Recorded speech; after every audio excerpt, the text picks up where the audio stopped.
అన్నట్టే ఈరోజు ఇసుక పాలసీ కొద్ది అనివార్య కారణాల వల్ల అంటే టెక్నికల్ ఇష్యూస్ ఉన్నాయి కాబట్టి ఆలస్యమైంది.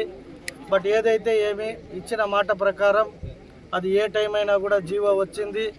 ఇప్పుడే కలెక్టర్ గారు, మన జిల్లా అధ్యక్షులు రాజన్ గారు, అలాగే పార్లమెంటరీ అధ్యక్షులు కాజూర్ బాలాజన్న గారు, మా ఎక్స్ మేయర్ గారు, మాజీ ఎమ్మెల్సీ దొరబాబన్న గారు, వీరందరి సమక్షంలో ఇక్కడే పాలూరు రీచ్ వద్ద ప్రజలకి ఇవాళ స్టార్ట్ చేసి ఇవ్వడం జరిగింది.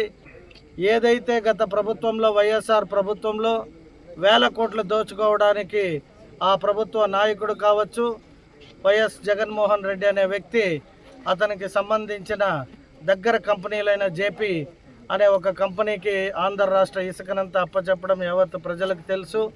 అటువంటివి చేయని మా ముఖ్యమంత్రి గారు పేద ప్రజలకు ఏవైతే హామీలు ఇచ్చామో, అలాగే నిర్మాణ రంగంలో కూలీలు, వారికి కూడా కూలీలు లేక ఇసుక దొరకలేదని అనేక సందర్భాల్లో ప్రజలు సమస్యలు చెప్పుకున్నారు.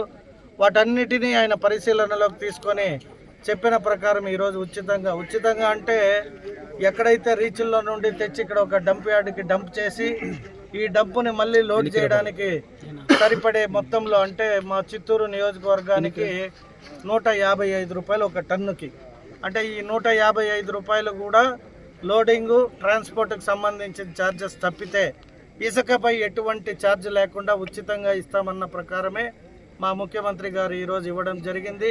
ముందుగా వారికి మా నియోజకవర్గ ప్రజల తరపున ప్రత్యేక ధన్యవాదాలు తెలియజేసుకుంటూ, ఇంకా మేము ఏవైతే అనేక సంక్షేమాలు ప్రామిస్ చేశామో వాటన్నిటిపైన కూడా అతి త్వరలో ఇలాగే ఒక్కొక్కటి మేము ఇచ్చిన మాటను కూడా నిలుపుకుంటామంటూ ప్రజలకు తెలియజేస్తూ సెలవు తీసుకుంటున్నాం. Thank you.